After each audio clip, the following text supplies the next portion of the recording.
Okay, update tayo. Medyo matagal-tagal na rin bagat nag-create tayo ng video content. So, check muna natin ano na ba ang progress. So, sa ngayon, makikita nyo dito sa upper right yung avatar ko. So, level 27 na nakalagay na. So, medyo malayo-layo na yan.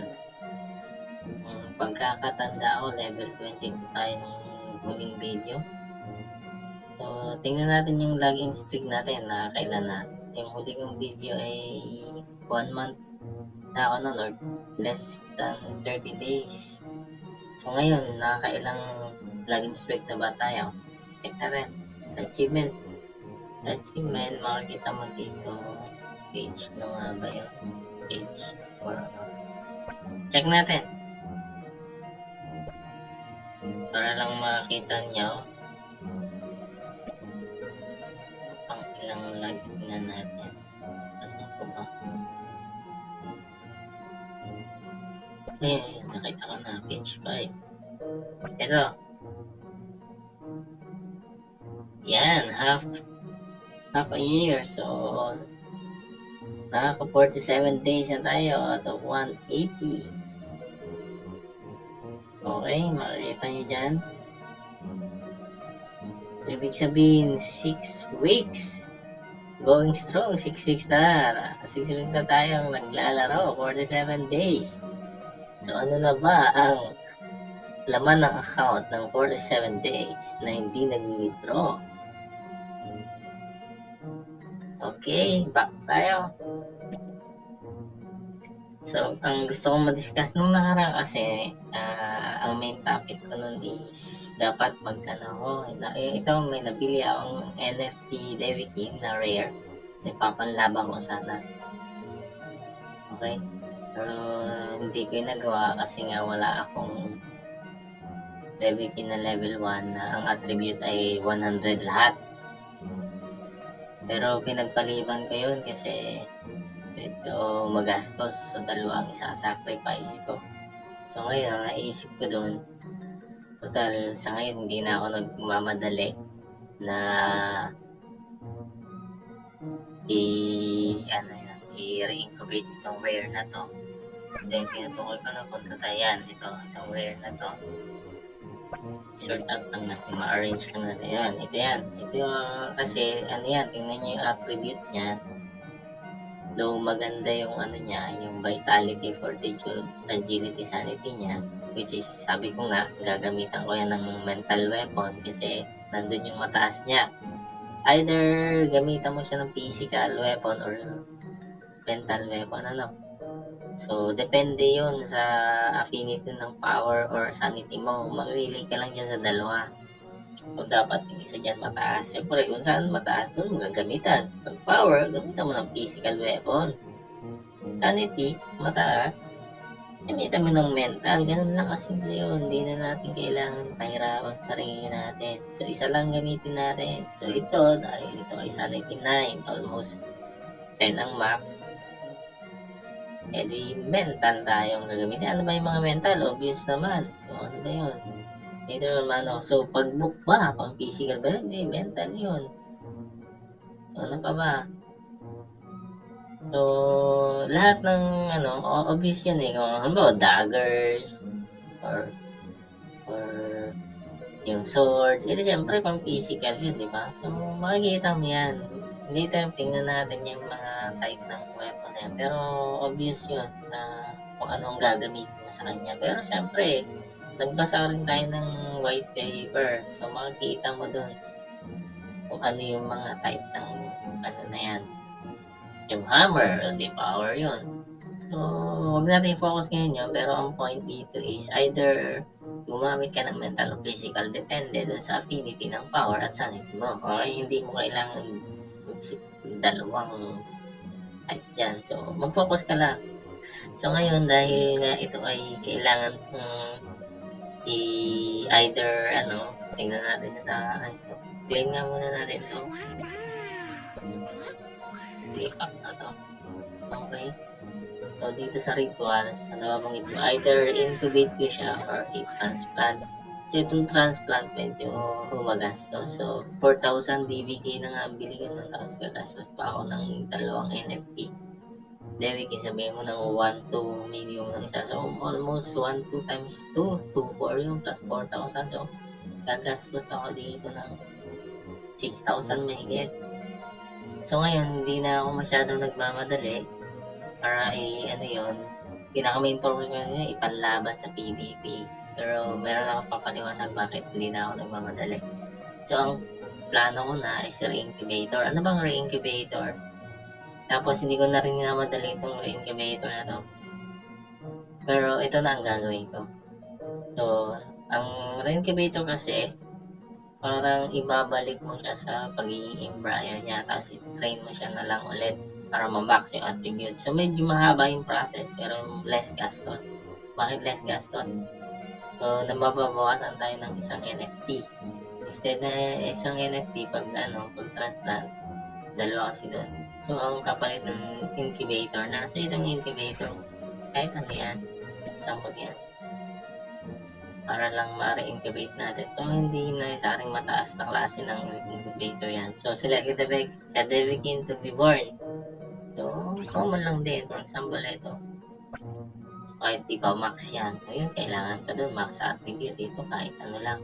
Tapos, syempre, ano yung, ano mo, yung ito-turn mo into embryo, which is yung rare ko. Okay, wala siya dito. Wala siya dito kasi. Pero anyway, dapat yun yung rare ko, no? Wala siya dito kasi nagbo-void adventure pa siya. Pero ganyan yan yung process. So, ilalagay mo din yung rare mo na ito-turn into incubator na hindi max attribute. Ilagay ka ng sacrifice of the weaver na common, tapos gamitan mo lang din ng common incubator. So, mas tipid. Pero magiging embryo siya, hindi siya magiging adult na max agad. Pero dahil hindi ako nagmamadali, ito na yung option mo. Ganun, yan, medyo sa totoo lang, nagkamali ako dun sa kasi may plano ako sa PvP, pero okay lang din na nabili ko na siya, yung rare na yun. Pero bakit nga ba hindi ko na siya minamadali? Dahil nung plano ko siyang re-incubator na transplant plan is itong pansin niyo na itong pangatlong DVK na to, itong dami. Ito, bigla ko tong na-max kasi medyo dumali yung training ngayon, ng mga pagmamax ang attribute. Actually, ni-level 10 ko na rin to. So, pero na-max kaya na 100 kaya lahat before ko level up na 10. Pansin niyo, ito. So, ang agility and sanity niya 8 and 9 din. Balik ko lang dito sa plano ko. 8 and 9 din. So, ang difference lang nila, baitan nito ay, tsaka fortitude ay 10. Ito naman, 7 and 6. So, okay lang din yan. Gagamit ko yan sa PvP. Kumbaga, hindi ko na ito masyadong minamadali. So, kaya re-incubator na siya pero hindi ko pa rin siya minamadali kasi may ongoing akong PvP, papakita ko at di ko na siya minamadali. Yung target ko naman sa PvP medyo short sa target pero ayos na din. So, paliwanag ko ito. Wala akong ginagawa. Okay, lahat depleted na siya. Tapos tingnan nyo, yung nakalock yun sa relax niya. Pwede niya yung antayin na mawala or pwede niya yung gamitan ng pacifier yung may nakalock. Ito. Pag ginamitan mo yan, mawawala yung niya, tingnan nyo. Okay. So, mas maging normal na yung condition niya. Pag normal yung condition, mas effective kasi yung training pag-a-add ng attribute. Mas siya, effective. So, ngayon, gamitin lang natin ito ng pakainin natin. Gusto niya. Ito, turkey. Kainin lang natin. Medyo depleted na yung mga bottom bars natin na mga nasa ilalim. Okay, hindi ako mag-queue. May other advertisement. Okay. Puntahan na natin yung main natin. Nasaan na ba tayo sa... Ayun, yun yung plan ko, re-incubator na. Tapos hindi ko na siya minamadali kasi meron na akong panlaban, kumbaga, na pinalit. So, puntahan nga natin yung roster again. Pupuntahan natin yung team na, ito, okay. Ito yung gagagawa ko lang na pink commons, pero hindi ko yung focus ngayon. May hina yan. Pero nanalo yan. Ito, 100 ka. Instead na actually ito yung team kong pinapanglaban ngayon. So, total ng affinity niya, 98 ano. So, 31 plus 31 plus 36. So, 98 siya. So, pang 100 cap siya kasi ang 100 cap is 100 or less. So, ito actually ay dapat, sakto yung 100 ka dito. Ito dapat siya yung rare ko na ito. Sinabstitute ko lang yun kasi nga ito hindi pa to maganda ang attribute. So, dapat ganyan yan. So, tapos ito, actually, papalitan ko ito. Parang siniswitch ko lang to kasi depende kung ano yung overall affinity na yan. So, ganito ang mangyayari dapat yan. Yan, ay lang. Pero anyway, dahil nga hindi available yung isa pang binili na rare. So, nag-i-use lang tayo kung ano yung available natin kasi wala pa naman tayong malaking fan. Tapos dito, ginagawa ko na itong uncommon, nadagdagan lang yung power natin. So, yan, ito. So, ganyan. Ito ang currently kong pinapanlaban. So, saan ba nakarating to? Tapos, cancel nyo pala. Nakita nyo dito. Itong mga skills niya, ano lang. Dami lang yan. Tapos, ito, may nabili na ako. Tingnan nyo. Ano bang ginagawa ko? Nabili na akong Shapeless Beast. Level 1 pa lang siya. Kada ginagamit mo yan, nag-i-increase yung bar na to para pwede mo siyang may option ka nang i-level up. So, meron siyang protection. Yan, binili ko yan. Tapos, ito yun. Ay, hindi. Wala ko ganito. Mga dami lang. Ang heal naman ng yan. Ito, dami lang dito.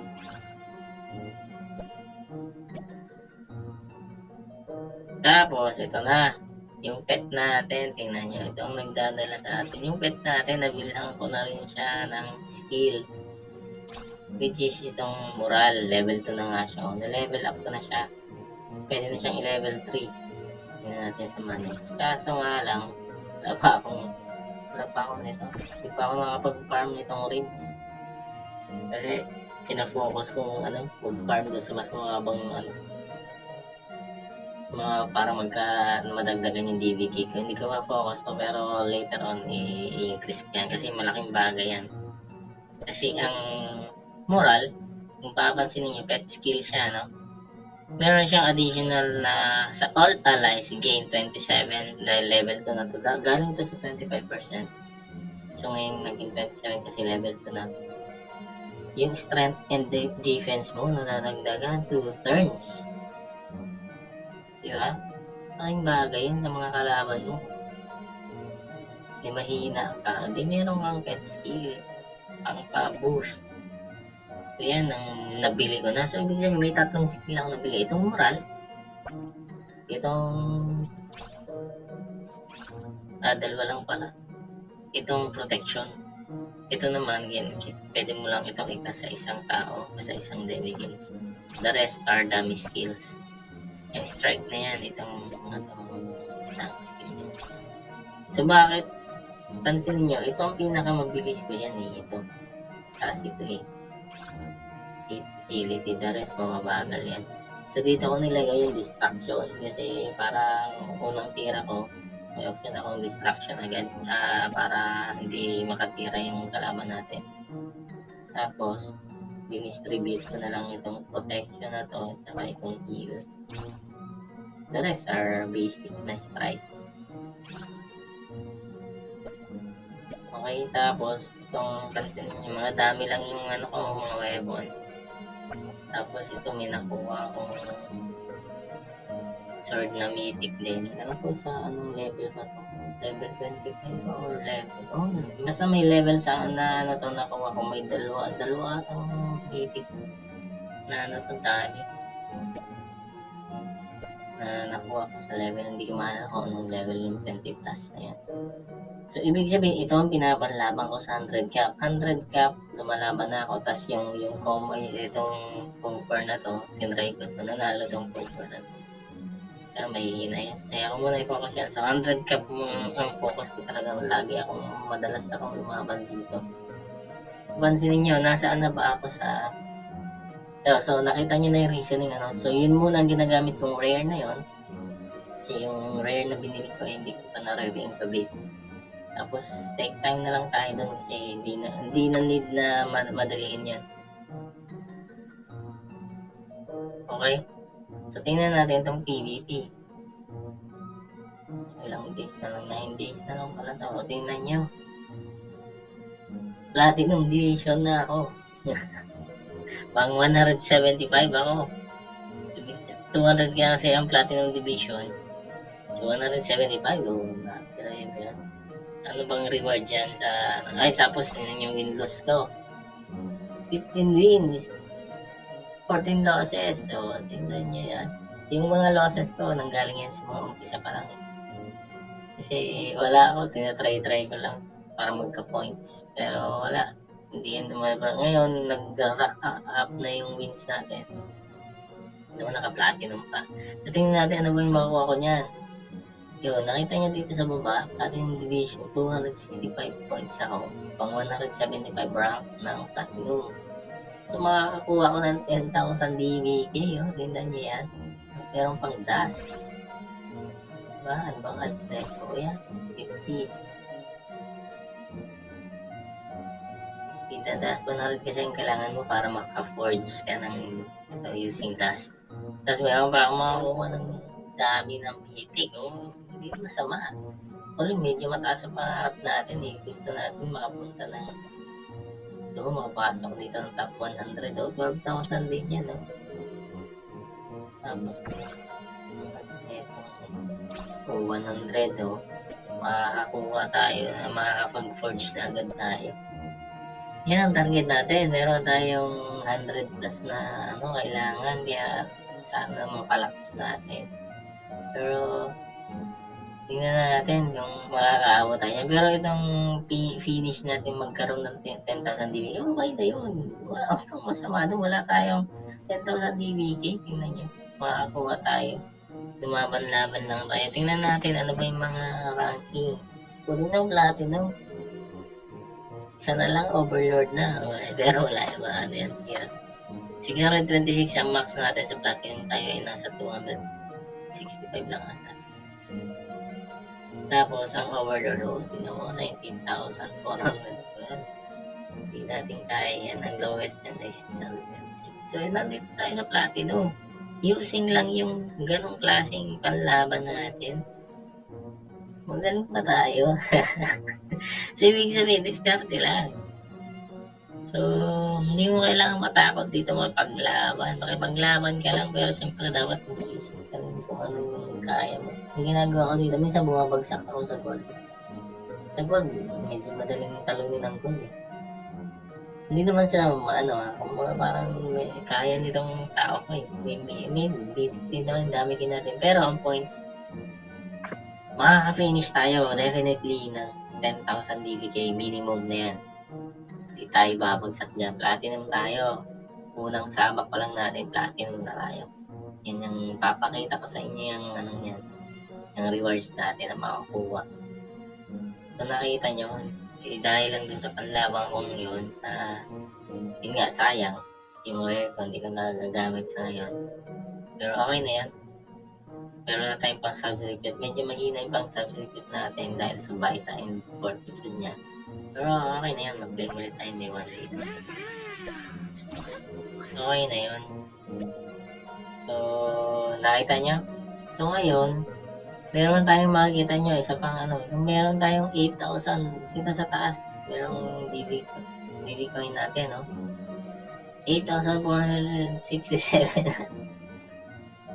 Oh, malaking bagay na. Bakit iniipon-ipon ka yan? Meron akong balak bilhin. Balak akong bumili ng mga skills pa. At the same time, baka may matchambahan tayong mythic na Devi Kids. So, pero 8,000 baka wala pa yan. Pero pag nag 10,000 above na yan, medyo madami na tayong mabibili. Pero saan ba nanggaling yan? Pakita ulit natin dito. Dito sa tatlong linya ulit na nasa upper right. Sa inbox. Tingnan natin.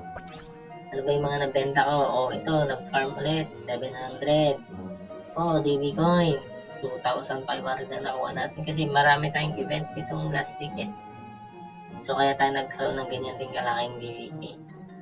So, 2.5 na yan, no? From 1 plus dati. Tapos, oh, yan, yung binili ko. Sabi ko sa inyo, binili ko to eh. Pang-protect na yan. Oh, nagbenta ulit tayo. Benta ko itong mga bills ko. Okay na yan, mag-farm na lang ulit ako. Oh, nagbenta ulit ako. 30 glue stick. Oh, ano pa? Oh, ito, binili ko. Kasi ano siya, 1,250 lang ata bili niya. Tapos, pwede na yung pang-cover. Oh, ito, binenta ko. Ito yung nakuha ko sa reward sa training. May training, ano nga pala, event last week. Kaya, 3,300 din yan. Yan yung nakuha ko. Ayan, yung binenta ko. Tapos, may void scrap na dito. Papaliwanag ko kung ano yan. Mahalaga yan. Tapos 2,000 yan. Ito yung ano na. Sa Asing naman na regalo sa atin ng Asing. Nakikipaglaban tayo. Tapos ito yung sabi ko binili ko pa. Ano pa ang binenta ko? Nagbenta na naman ito. Dividend share. Benta. Ay, naulit ba? Hindi. Mga binenta ko to, ang dami. Yan yung huli kong binili. So, ibig sabihin, ang dami, benta. Farm.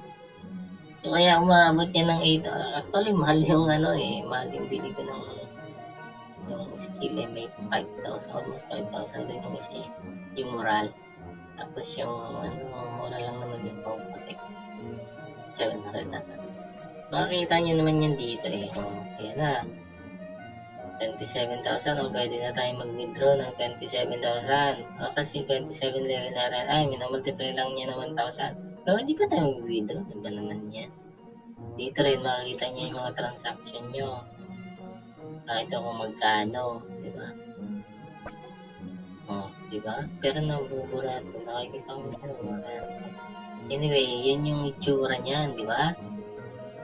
Yung withdrawal mo na kung makikita nyo, balik lang tayo. Depende sa level nyo. Okay? Okay. Yan yun. Kung bakit tayo may perang ganyan. Tapos isa pang gusto ko maano sa inyo, isa pang option ko pala dito na hindi ko pa rin na di-discuss. Itong pansin nyo, avatar ko. Meron ditong level 27, diba? Tapos meron ditong 0 dito sa left side itong avatar na may crown. Di ba pala isang isip na pwede kong lagyan ng DVK. Pindutin natin. Ito yung royalty level. So ano bang meron dito? Meron mapapansin nyo dito, meron tong icon na may bilog na eye dito. Makikita nyo naman kumbaga parang matututo kayo na ano bang mga gamit nito. Skip lang natin. So, ipindutin ulit natin yung icon dito sa upper right siya. Tapos, ang sabi niya, this is DVK Vault. Para saan ba to? Currently kasi level 0 ako. So, para makapag level 1 ka, parang nakalagay dito na 50,000 or above to eh. Okay? Tapos, titingnan natin. Wala pa akong nilalagay. Pindutin ulit natin yung I. Pwede daw tayo mag-store ng royalty points. Tapos, ito, earn enough royalty points to raise up. Yun na nga yung pinapaliwanag ko. Tapos, ito yung mga benefits. So, there are 4 points to store. Okay. So, depende daw sa time period mo ng pag-store. So, parang nag-i-input sa bangko.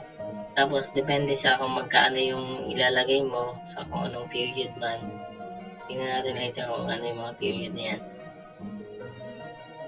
store hindi will mix yun. Pag in-store mo na, syempre hindi mo magagamit yun. So, dun sa kung gaano mo katagal siya in-store. So, parang ka naglalagay sa bangko. If you throw the win na full that has already begun, the waiting period for... okay. Baka naglagay ka daw ng 5,000. Tapos, tinap up mo siya ng 10,000. So, kasi pag naglagay 5,000, mag-i-start na tayo agad yung time. Pero may naisip ka, after 30 minutes, lagyan mo na, magre-reset yung time. Yung naglagay ka ulit ng 10, so naging 15 na yung nilagay mo.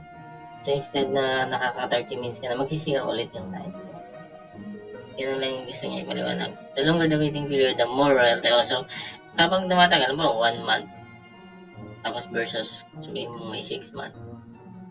So, yung 6 months, mas, the more royalty points you'll attain. So, mas malaki yung points na bibigay sa iyo kaysa sa 1 month lang. So, okay lang. So, you can check out the new text. Okay. So, check na natin. Tapos ito. Okay, try daw natin. Okay. Anong gawin natin? Benefits or star? So, check muna natin itong benefits. Okay. Ipapakita siya dito ng 0 to 4 levels. Tingin ko baka meron pa dito mas pataas. Siyempre. Depende sa perang ilalagay mo or DVK. So, 0, wala kang benefits. Sa 1, meron ka daw daily rewards na 500. Uy, Void Scrap. 5 pink ticket. So, habang nag-increase din siya ng Void Scrap ng pink ticket. Void Scrap ng pink ticket ng level 4. So, hindi natin yung beyond ng 4 na hindi natin alam. Pero ang point dito, itong Void Scrap. Para saan pa itong Void Scrap na malaga to? Kaya malagang ma-discuss natin. Pero anyway, mamaya na yung Void Scrap. Dito muna tayo sa store. Tingnan natin. Anong meron? Ito yung sinasabi niya. Tingnan nyo. 1 month, 1 times ang multiplier niya. Pag 3 months, 2 times na. 6 months, 5 times. Ito yung sinasabi niya. 12 months, 7 times. Ito yung sinasabi niya na habang tumatagal ang pag-store mo, multiplier mo mas lumalaki sa royalty points. For example, maglagay tayo dito. Anong power? Kunyari lang, hindi ko ito pipindot 5,000.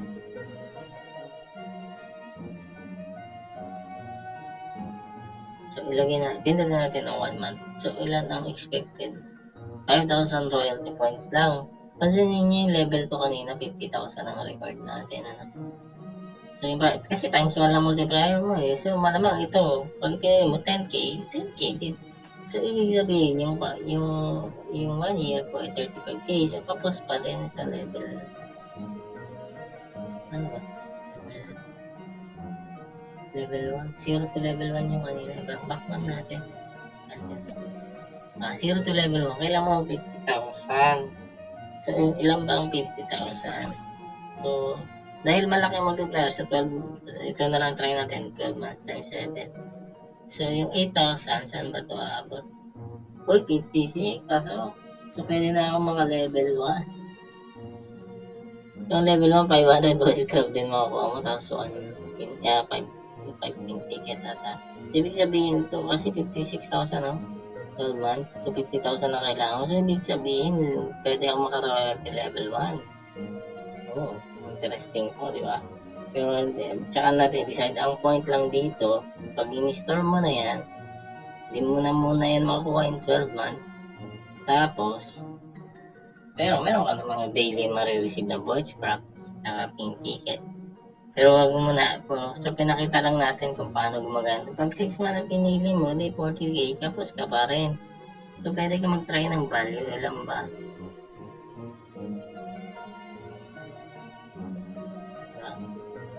For example, ito. Ilan ba pag, gusto mo makuha agad? Ilan ba pag 3 months? Ilan yung 50,000 na equivalent? Ay, hindi. Times 2 nga lang. So, 25,000. Yan.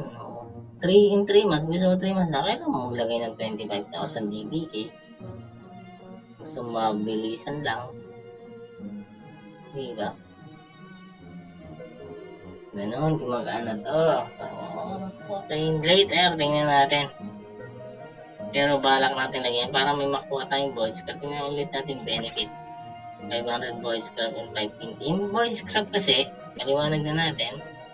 Meron tayo na sa inventory. Nakuha natin sa training event. Training, puntahan lang natin. Ito, ano bang gamit nitong void scrap na to? Yung purple na gem to. Ito kasi ay natuturn into dust. Ito yung mga dust na yan. Itong dust na yan, pag 100 yan, tingnan natin yung Void Adventure. Meron kasi tingnan natin ito. Chocolates, may events kasi tayo. Meron kasi dito mga dust na pwede mong convert. For example, ito ay isa. Ba't yan? Ay, ito. Gusto mo itong tape dust para sa skill. Or itong fabric dust para equipment. Meron ding hammer dust. So, yan yung major na gusto kong makakuha. Ano ba ito? Gusto mo yung required kasi siya ng 100 na dust. So, yung void scrap, nagiging dust. Tapos yung dust, pwede kang makakuha ng ano bang tawag dito? Hammer, yan. Forge hammer. Forge naman. Forge item. So, void scrap turns into dust. So, anong type ng dust? Kung anong hammer or yung ito yung tatlong klase. Fabric, tape, hammer, apat yan. Meron pa dito. Nakita natin ito, key dust. Key dust random. So, itong tatlong major na tinitingnan ko muna. So, void scrap. Kung may void scrap ka, pwede mo itong mako-convert yun sa the season. Kaso nga lang seasonal yun. Hindi matagal nata. Hindi ko alam kung ilan next time. Pero yun yung gamit ng void scrap. Kumbaga para siyang iipunin mo siya para ma-convert mo into ito nga, dust. Itong dust naman, ilalagay mo sa void adventure para naman ma-convert mo ito of forge items. Tapos yung forge items na yun, wala ako dito. Ito. Yan, ilalagay mo yan. Kaso wala ko lang to. So, 100 ang requirement. Nakalagay 100.